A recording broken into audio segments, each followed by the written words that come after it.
polluted water or water bodies here, it will come to a time we will have it as it were before it got polluted. Well, it's a matter of time. So yeah, capability as a man, like you still need me as saying, yeah, it's possible. You jai the mining in water bodies are okay and cobra, baby and cobra bought a punimuna.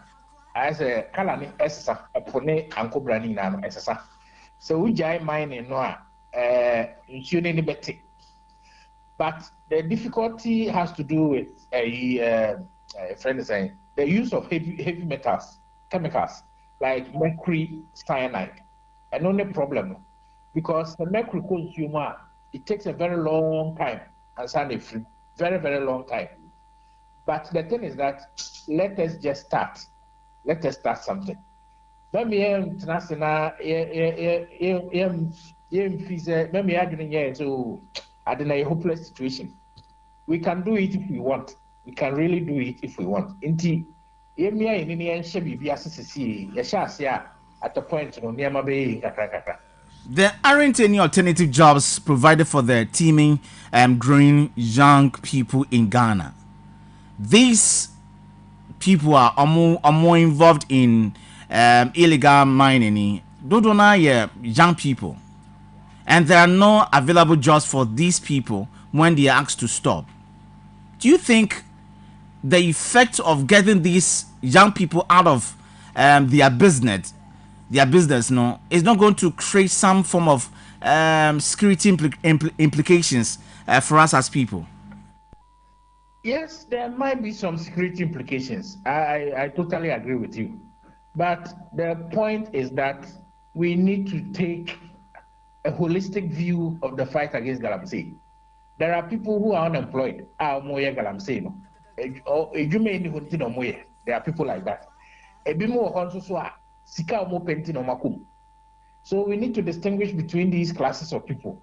Now, the kind of intervention if it is about unemployment, abide there no afa youth unemployment.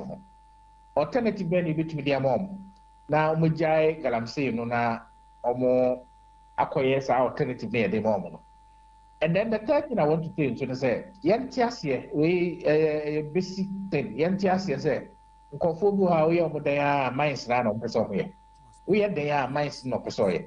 It is afọ no kwai be ni be fa so aboa omo. No my minds to know in an environmentally sustainable manner. These are some of the nitty-gritties are able to me in terms of the solution to the galamsey menace. Lastly, before I take a leave of you, sir, me pacho o share a year release from the office of the president by the last point in a call for a national pact on illegal mining.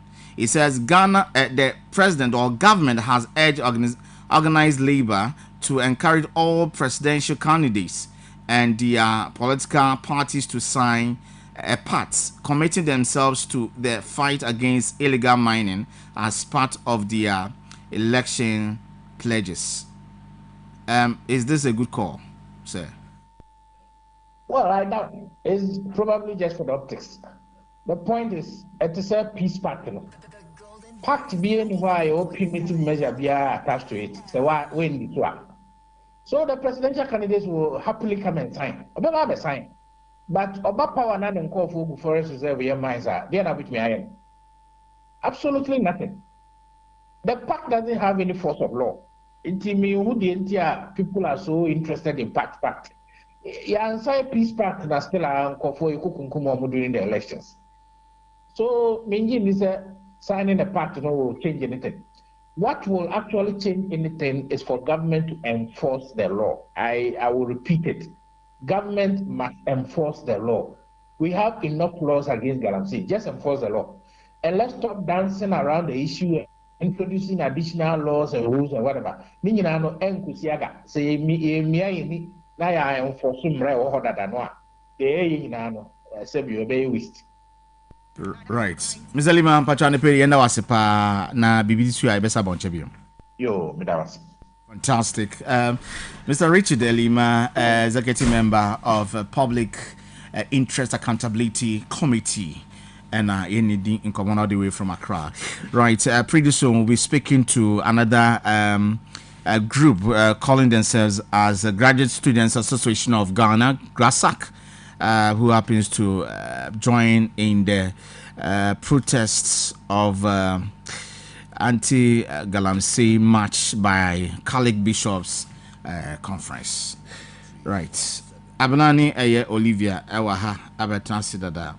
Oli, good morning. Good morning. Bibi Aboko there. Fantastic. But my mic and brown kakra. Okay. Good. Abanani saying. Nyame adumanke. Great. No mom ko saying. Enga kan crying. I'm sure when you mind sir power. Ada what ya na nsem bia na. Maintain na say. Bianca biengu asum so there. Ade achi nko looking at what. Mr. Bianca biengu asum so there. Sa. Avreni. Oh, MK. Right. Okay. What you say? Clearly understood.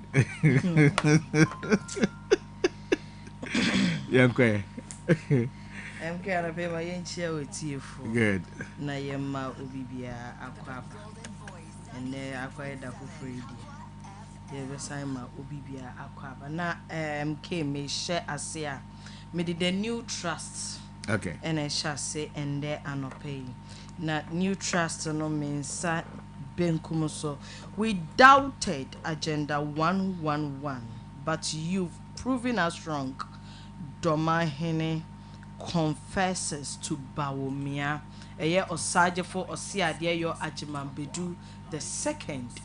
And wa unim se enche ye beto abedi empenifo ekọ aprobo anisa neno ena ye mampeni abedi eche vip Dr. Mahmoud Bawumia ode aprobo ni bi ekodu domana okoye ne wo se okosra kurura neno ena na ka se agenda 111 omo de baye no na nana ye ne kesene kakra die isaza amanyofo die tutujegu saa na omo de asori akonya no so nanso enwuma oye eni se ebigu so a ekoso ama nenya gidie se ampa omo ebeye ankasa. Fight against Galamsey, organized labor suspends today's nationwide strike. Said ye nyina ye nim no Galamsey no no nsema na eguso etwegu ye nimu brebeja ayesa amanyosem no ye to abawie kura na amanyofo be kasa ma amanyosem akoso nti enkopim se Galamsey to betwa de ye ntimi njai ho nsem eka teaching bun se ye nsu ase na no na organized labor ayo madwin se omo ko strike enka ye nde ya nkende ubegina kwan ho abonkonti wunya kamfo esanse strike e wo so nka driver fo nyina bekwa akoda nanso ene no mo se di omo hwehwa se mampani beka bibi no de ne nesi fom ampa so krata fi mampani aso ye epie enru anadwo no e ya ade a ene omo se ekurase maka. Very well. Abra, good. John now suma me na amenko aya homaso nkodi nkomo CC a many Graduate Students Association of Ghana GRASAC mo national president Emmanuel Usu Amazo. Good morning, sir. Mr. Usu. Good morning. Eja. Na me nua apom to say. Adumo nyame adom ene ahyeyi. Good. Nyankopa Adaroma ye ho ye pa. The peso ye do asepa se waje prince on ebedin come on takwa 93.7. So now quickly no this release is brought out from your outfit. I say you would want to join the Catholic Church in October 11 anti-Galamsey demonstration. Me pacho, what has really called for this coalition with the Catholic Bishop Conference demonstration? Okay, this morning we want to thank you for the opportunity to speak on your platform. For Galamsey, there is a national threat. Everybody is concerned on how things are being destroyed. We are also affected because the students know school campuses know. And so far, calls are from your members now across the country. It's very alarming that the water they are drinking on campus is not safe and it's posing some threat to their health. And our call to join the Catholic Church in this protest is born out of concern. It's born out of the fact that yes, na as leaders, no, yeah, fire no one tomorrow. That the Kusia will now have to look out for how to deal with. So the timing is right. It's good for us to add our voice. The National Executive Council Asia emergency meeting and a leadership. So we have two options: either to organize our own walk or demonstration, or we should align with the Catholic Church that's already doing something. And of course, the same course, and I push for clean waters for our water bodies to be safe and to end galamsey. That's the intent behind the statement I did by. Very well, but this also interests me. The way water bodies is being polluted or have been polluted. But as a student body, intellectuals, do we have any national dialogue where we can address this issue apart from demonstrating on the streets? Do you have any intention to have a national dialogue as our best able to come to a very, very concrete, lasting solution on this menace? Yes, it's one of the options on the table that we would implement or we would take action. Yes, but in the immediate, over here, there's been a lot of talk. There's been a lot of conferences, discussions on whether galamsey is good or not, but it hasn't gone anywhere. The people who have the authority to act are not acting. They are not taking the right decisions. And of course, the language that the political class understand is when you either go on strike or you hit the street. And so, yes, it's the language they have taught us. They have made us know, say, and language of Motias. So we must mix them up with that language.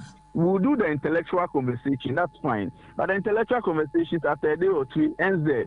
Nobody takes action. We'll be on a conference, we know what to do. Senior, even here as postgraduate students, researchers. Research, we know all the solutions that can end galamsey. But leadership is not taking action. So what do? You must take options like being on the street, demonstrating for them to see that, hey, our voices matter. Do you think, sir, Ghana, Africa, we have leadership problem, leadership crisis? And what do you intend? What do you intend that we can do as intellectuals to have very credible leadership? Yes, thank you for this question.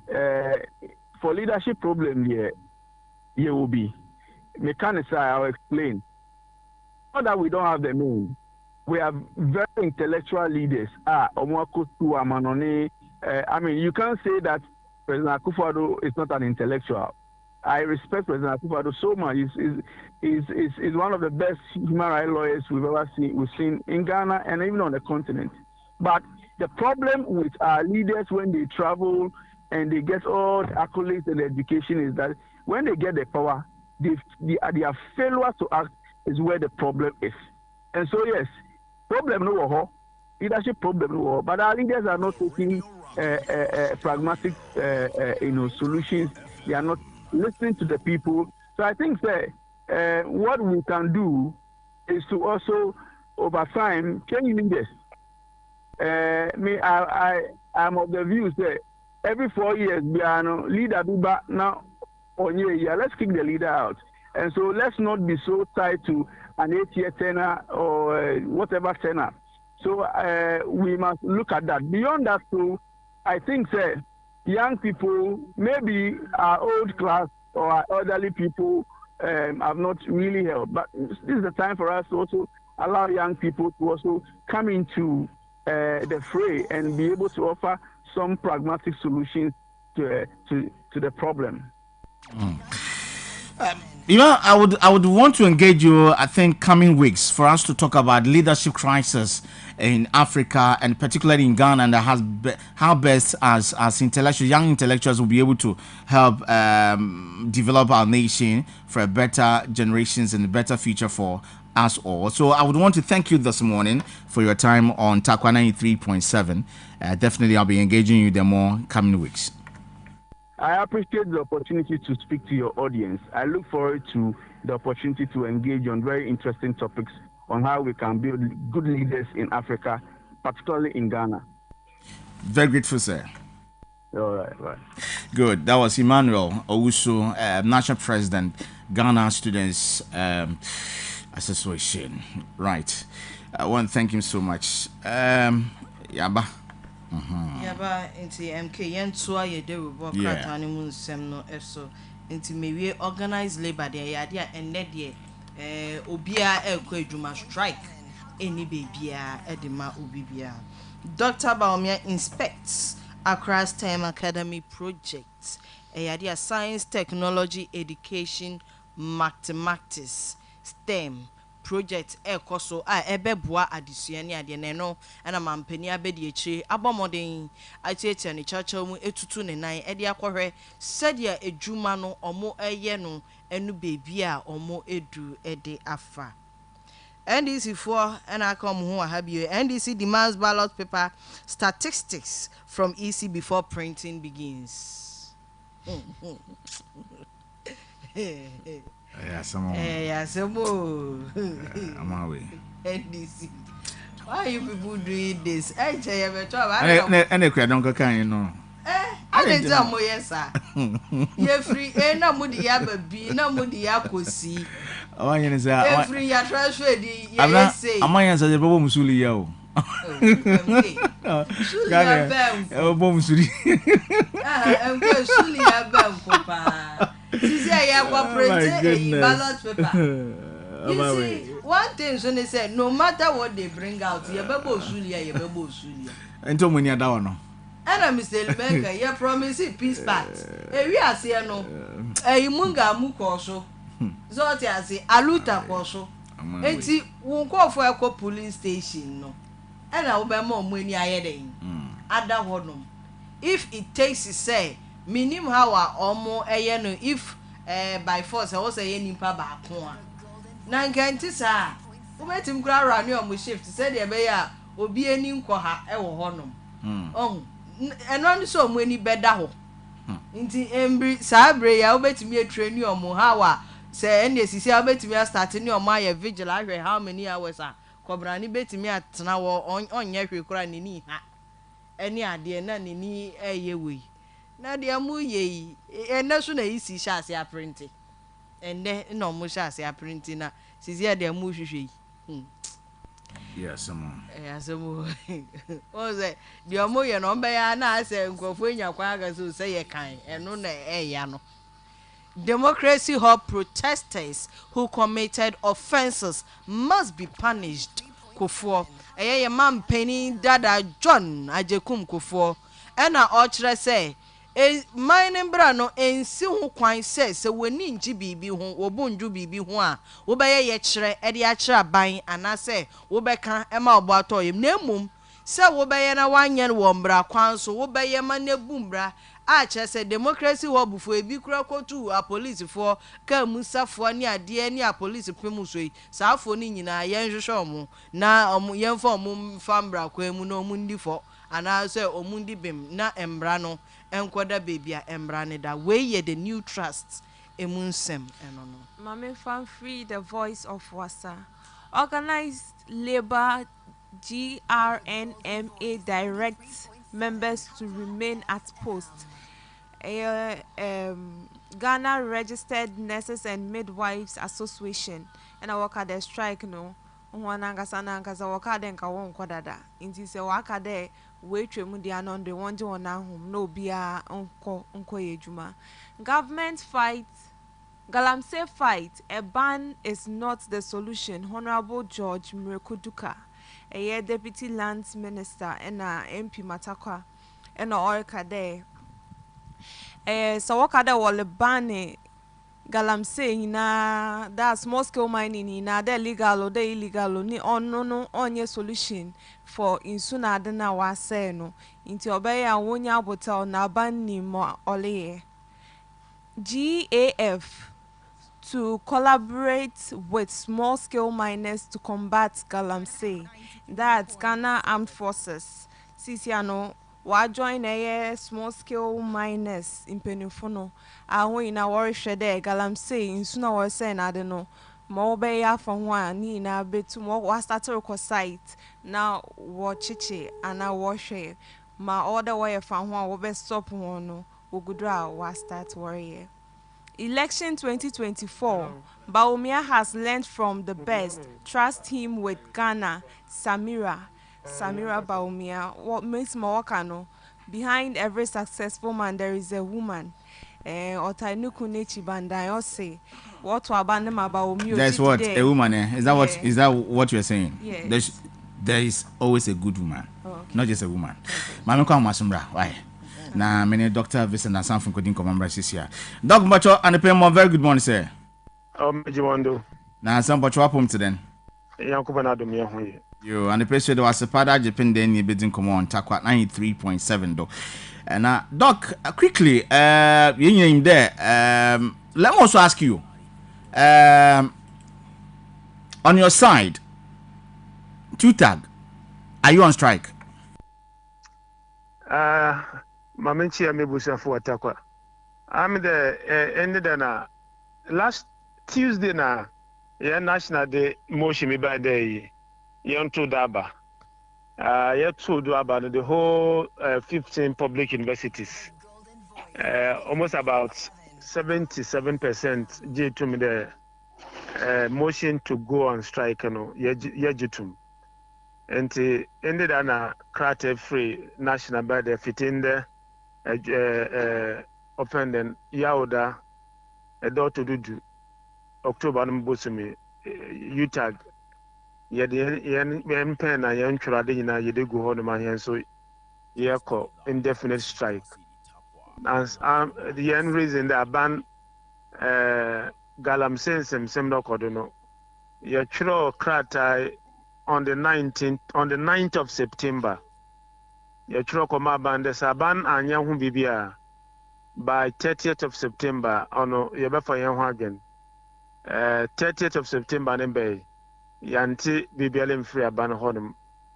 And you know, Yan national executives will not they will declare strike without the consent of members.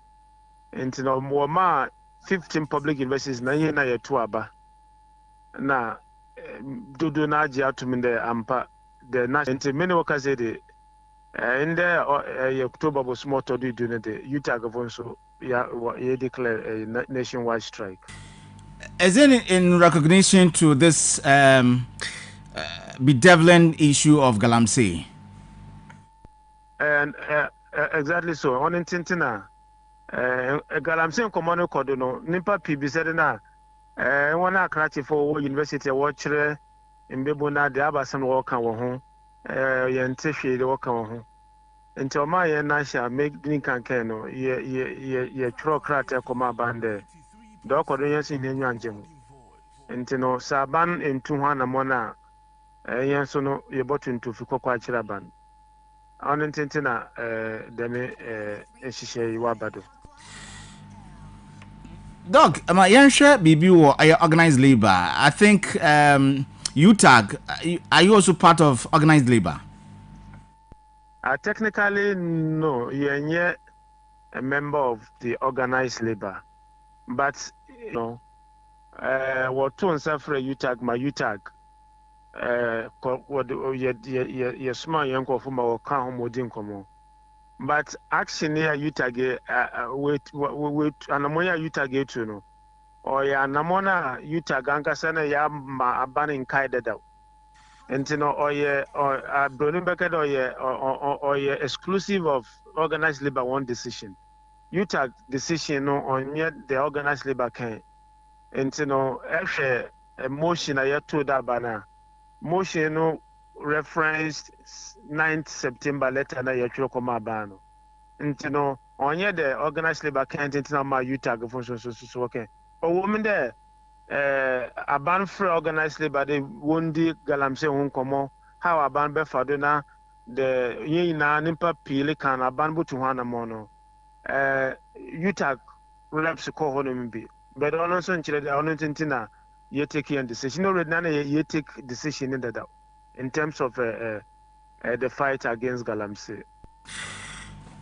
With your strike, with your 15 branches across Ghana, with your strike, is it going to have any effects for these Galamsey issues to come to an end? Well, actually, strike action is meant to draw public attention. It's meant to draw government attention. Yes, ended organized labor painful warfare in some truthful shame. What the two got there are ban to an amonibia organized labor field there. Yema ban hukana or bottom boy, and the organized labor cadre nanka fit in there once over to it and white cancer.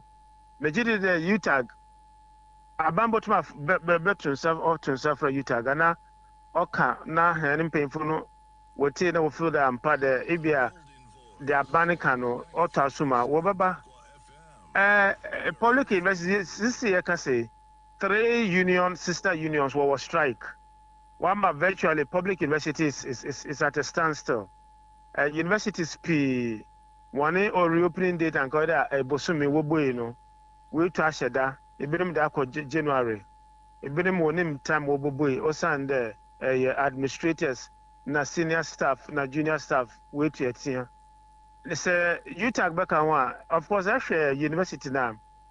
Actually, only the main idea on my university, on my student, what na university. So, student who na say actually for your child na say gawa na UTAG. Sorry, tewu na SSAG work construction pa. Who ne kase and tine kase. Who no offices na eba ko biela ni honomo. Ebo hunde be a horse no sebe if you have ma junior one what proper and one bedroom. But in terms of the lecture and performer na did because in your classroom, you know, ebo one still our students were campus at the same kodo. And this say lectures yet to it obviously no obeka student in the Obama University at the children called that they not send the back abandoned to not abandoned university authorities no. What to school no most and the children called say you take striker oka abanikase osande formality if you were campus I want one lectures what could you say or how no the bantino obeka abanikase. Dog, yeah, sure. Organized labor one suspended a demonstration. Why abano and komuza on organized labor no esha anamo abane tu no ne pepe mu no because CCR collaboration of Ghana Armed Forces and then also small scale miners task force, is it going to yield any positive results? I say yes, from what happened with Galam stop operation. There were two operation halt and operation in the Galam stop na interministerial there was set up here. If they couldn't be a BB or Hodamo, walk on real more, watch chichi excavators, what should be work on Impanibia. Not the same excavators, you know. Now, why done I'm abandoning part from home with the run the Mubium water. What did the bonnet? On the one man in Pepe, when I do your case and there, the Abanake obesity. But we may want to give Aban the benefit of the doubt that Akufo Wakano Bosumi Basa na on your Ghana, even less than this year, less than Bosumi Basa, no on your Ghana president. Aba Legas Ropedo Deja. Apart from free SHS, CCR Galamsey no Ababa, the biggest albatross or Sanokon. And the majority of Pede, a Chinabino Kona Humjima, Ghana for Bukan Hulechi. Na wabo nabari do okedo oboso Galamsey e kunano no otimo ye minde Galamsey no na brasia oyadia me feel the o mean obey but judging from the previous experience with fights in one man papi nyamiene mene we need that ratio mean that the work can obey because ye dia soldier for ko nre no mu. It ended up becoming a second peacekeeping operation for a soldier for. Ibn Kunya one time. On it no ma dame ekono wan ye nti no yen hwede this time around so that soldier no konre no ma ekono be different mama yen soldier no woko wo hyeda wo kye nipa ekuru na bie bi na wa ma 8 atwam na o kyede wa gibi da hye wo ho o ye dem de o kyede obe ekono be Usman kan no ye na hwe yambe mu no. Some of the articulated reasons or solutions are the last one are covered. Committing all the political actors, that is the leadership of the various political parties, to sign a part to ensure that they are able to fight against this galamsey. Sign a part. Is there a solution to us? Oh, signing a pact. I mean, 2020, you're signing peace accord. Anayanye. Oh, we no nimpe our tree was sure one. And at times on your signing of the pact, no baby.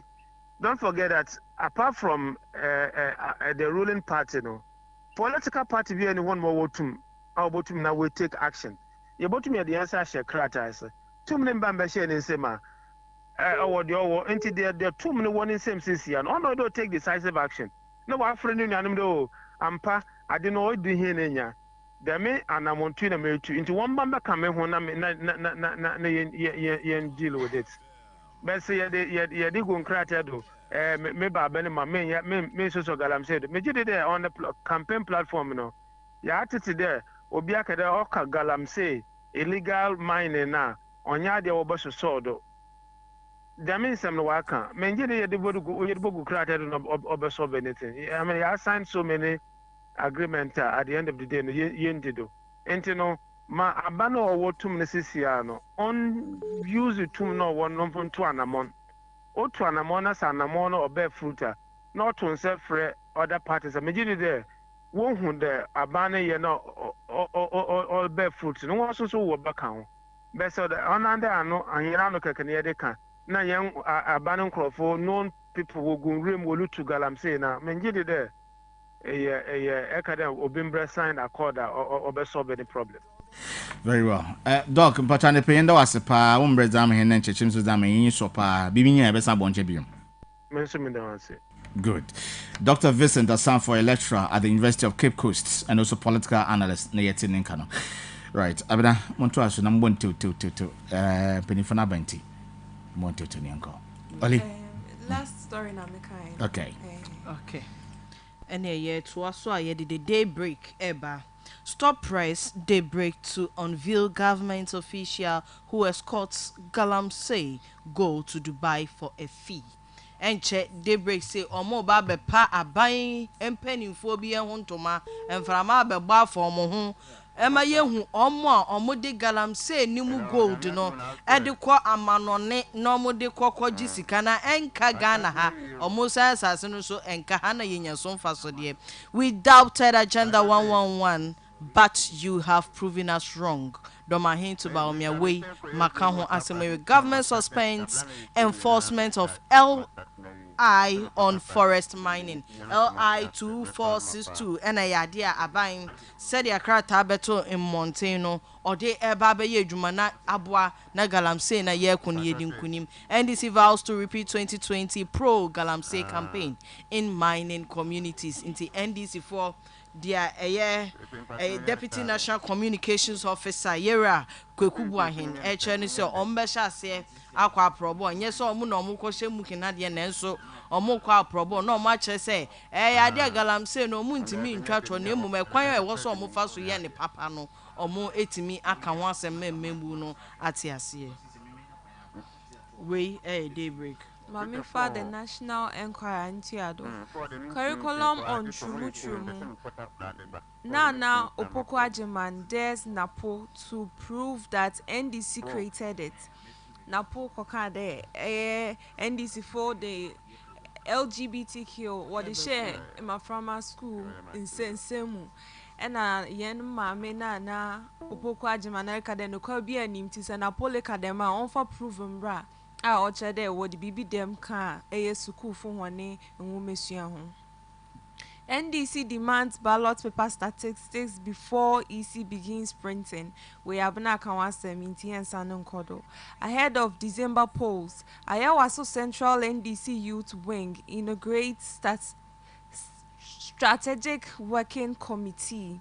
Ayawa so central NDC youth for and our wonwa boma wa form a kubi what did there wobetum dia ejuma dia pre-vote or dia ma NDC them na pay the National Enquirer or the tuga. For the business analyst in Finchatuan from a red band protest against Galamsey begins today. Dia equal from a red band, not just a Ghana coalition against Galamsey. Omo baba ye tre enne e de akire se Galamsey na ekoso no ese yensuo yensase Ghana yemfo da chi yenye bimpo enu nti omo so e baba ye oyetre e de akire aban. Galamsey strike organized labor suspends nationwide strike. Makanwa semsesi a strike no yenya anko nti no obi akọ na edwa na emom so ya pom for the university for the dodo na akọ UMAT for nyina eka ho bi. LPG shortage prices to increase next week marketers. Eyade asesi ano gas ho akwa atwe kakra enti enko na wotwe ba ko na yekosimu ne de ebetimi abasa ombetoto gas buo mu chese wokọ na ye kire wo sa akọ enimu a and the abankrate mu dadanti na wada wo ho so.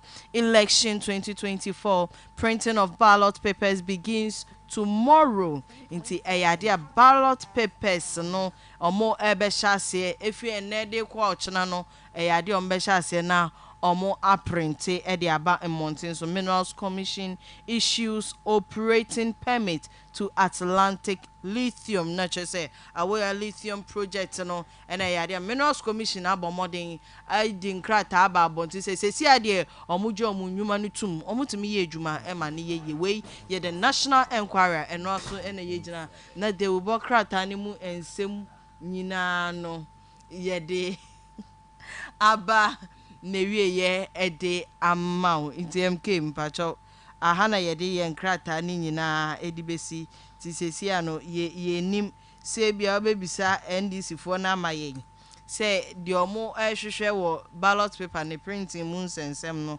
se ya de ombetimi amaye hu ana chesenka ye hu na eno aboa sisi ano ye ko Galamsey na de omo de be de ye hu isi kura ambeze bia fenchim ya mi gidi se Galamsey no kunkwanti ye tu abato ne hekura na eyi anka mi gidi se Ghana fo kura ka ye beje atumetu aba to na hyeda isasisi ane de bebe ye nyina ye nibre kogu ye Galamsey no so se ye kwa akopre se ye nsuo na be kama isasisi ade aye milo aye milk aye tin ewia ne sa de ohia ye sichire eni brodo wo bebo modin na wo de aboso na abo na enne ma ye wi mfi se enne ye World Mental Health Day na che se enne no ya adwimu eda ya de se ya adwimu ekoye ni niama kakra enne ye saa eda no nti enne ye de esi wo e de ama World Mental Health Day wutumi hwe asesi a no obi tumi ko social media so hwe de obi no ya obi say akwe azo wo e COVID pani ni we no good eniama na enko yi misro entisa mario NTMK my idea siama wabedwafo e nya na ntisa amabedu ye di esi madam aspa. All right, yentra umbra na yentwaso DJ Kindi natum The Golden Frequency. I listen to it all day. 93.7 megahertz. The Golden Frequency. I listen to it all day. 93.7 megahertz.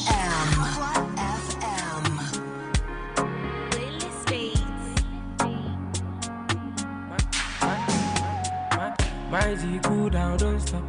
Time they cool down, don't stop. Plenty enemies don't talk. Silence, money, don't shout. Very soon you go pop champagne, I bad ammo.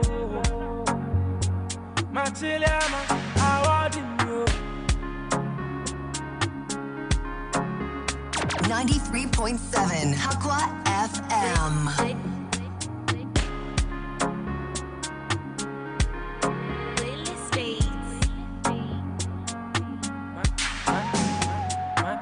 My G cool down, don't stop. Time they cool down, don't stop. Plenty enemies don't talk. Silence one, you don't shout. Very soon you go pop champagne, I bad am no. Machiliama, I want you. Very soon you go pop champagne, I bad am no. Machiliama, I want you. Heaven, I wanna ride it. Heaven, I wanna ride it. Heaven, I wanna ride it. Okay, very, very good morning once again. Still live on Takwa 93.7. Get up, stand up, do your thing. Don't worry, you are sick. Mami wish a honorable Etu Ahene communication director ma aye NPP Takwa Inswayim. Anane. Me wish you very, very, very, very happy birthday. Honorable Etu Ahene Anane Ebenezer. Honorable Yabiru. Yes, to Mami wish Honorable Etu Ahene. They be back in Yasem.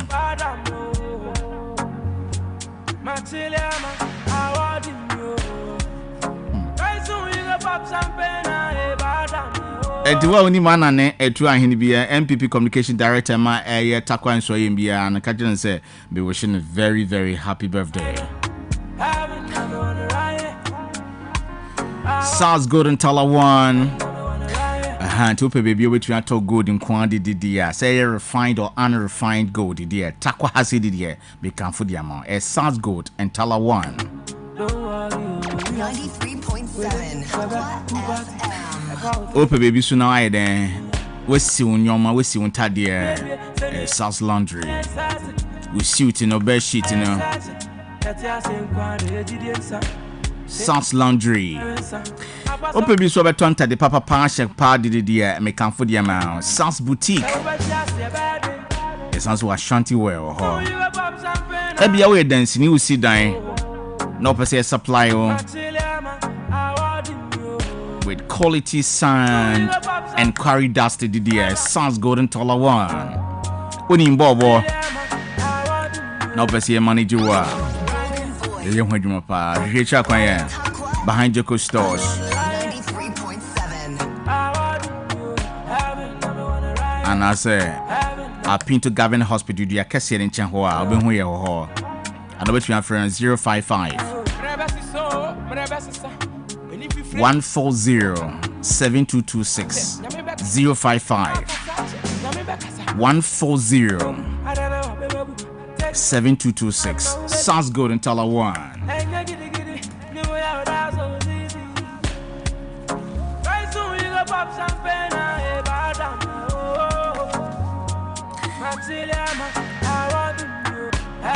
So you say Takwa de ye can be get to me service car ye pa ma wa Takwa de it's unmatched. It is unmatched. The radio rocking in stereo. Takwa FM. That's it. My main come from a K Vic Company Limited. K Vic Company Limited. On the whole Takwa yina ye castle ho. Men from ko baby ni ko mi o ka bi en kwase o ka ne ma. Yeah, free diagnosing for all cars, car programming. Hey, K Vic. General mechanics and supply of spare parts, K Vic. No, didn't make it just then, K Vic. That's it. Sales of brand new cars, K Vic. Why are this? I would do so. Rentals of cars and trucks, K Vic. Bodyworks, K Vic. Fabrication, K Vic. Spraying, K Vic. A general supply of mining consumables, K Vic. Takwa FM. We bring you the best.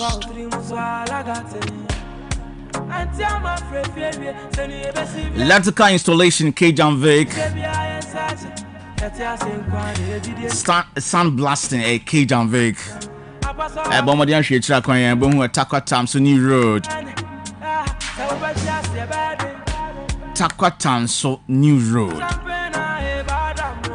And over to our friend on 0244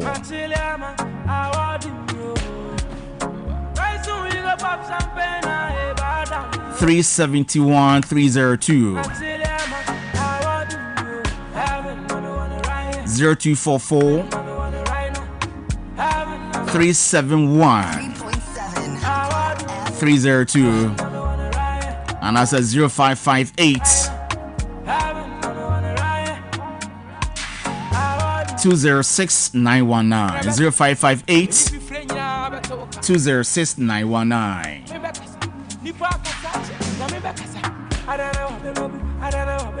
Cross Apple in. Cross Apple in. Takwa says the open baby over quality phone pad de dia. And they can for the Cross Apple in. Your iPhone 6 to 15 Pro Max, Apple laptops, Apple chargers and earpieces, Type-C chargers, iPhone screens, repairs of all Apple products, Cross Apple in. Headphones, smoke air freshers, iPhone covers, Cross Apple in. I mean, guys, say be your phone or iPhone. I heard that no person swap so did the American food. I Cross Apple in the sense yeah, swapping of iPhones. She check when Takwa say direct opposite municipal car park. Can over to your friend 0249. My G cool down, don't stop. Time they cool down, don't stop. Plenty enemies don't talk. 0249 064 870. Cross Apple in. My main come from super pass my one down pay. Be up so super papa did there. So all around us our water bodies are polluted. And ensure in ensure. So enu ensure be a keke na emfa yare emma de emma bejaw. Ensure papa aye FDA approved. Aye Bell BELLE. We talk right and get your girlfriend Belle. Bell. Bella Rich Royal Enterprise, producers of Bell Natural Drinking Water. Your most refreshing natural mineral water. Your Bell dispenser water or sorry churches, organizations, schools, companies, and individuals. Mombodiana Bella Rich Royal Enterprise in our so me home Takwa at Champion on that Chim Road. And about you from on 0246 70 2877 0246 70 2877 or 0244 834 196. Cool down, don't stop. Time they cool down, don't stop. Plenty enemies don't talk.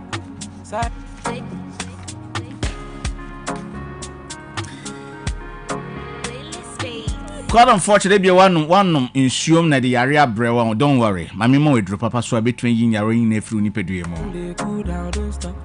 Maybe malaria being a how and then the Mary beat it till my wadrin at the crampa na wadrin sister. I mean, come for my India herbal mixture.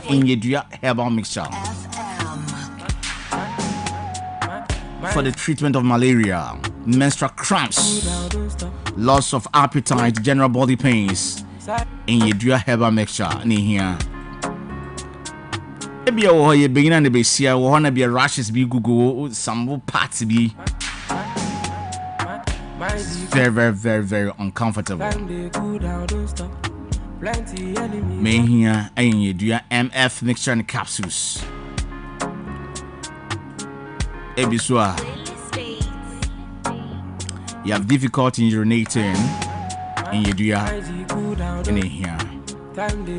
General well-being and low performance during sexual intercourse in your Bombardier contact all leading herbal and then pharmacy shops across And between our phrase 0554 365 631 0554 365 631. My G cool down, don't stop. Time they cool down, don't stop. Plenty enemies on top.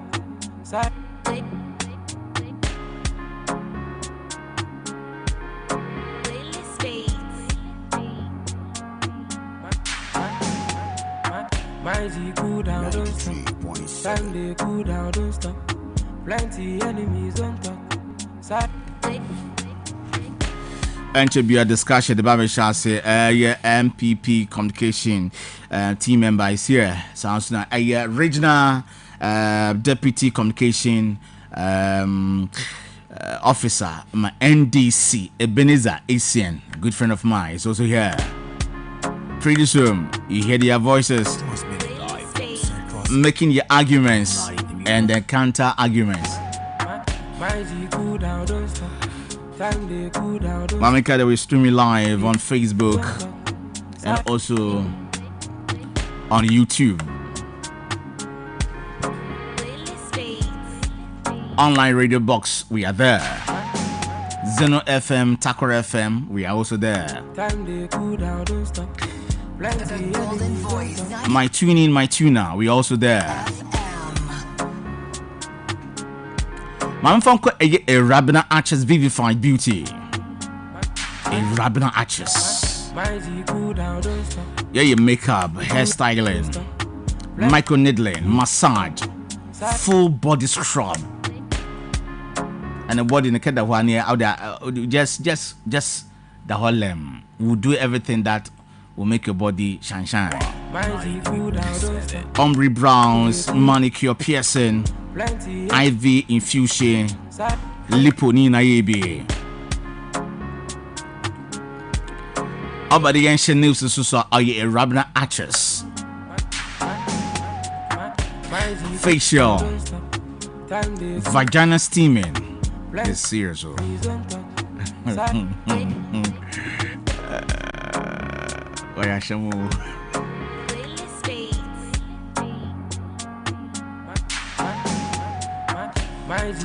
Teeth whitening,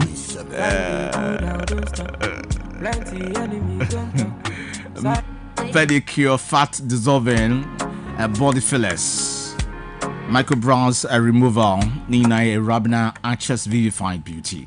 She Takwa Market Circle, Diplomat Bar Stop, Honey Ben Huyo, Besansu Huyo, Takwa Bobo opposite KFC, and a bit to Frey on 0545 767 0545 767025, and I said 030 209 7958 0302 097958.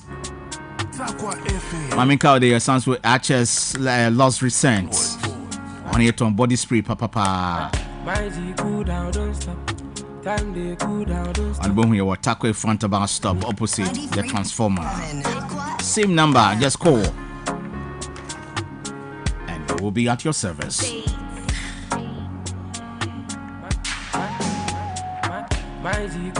This is Takwa 93.7. DWABOASE and Waso Egusui, your most authoritative socio-political talk show. And I say quickly,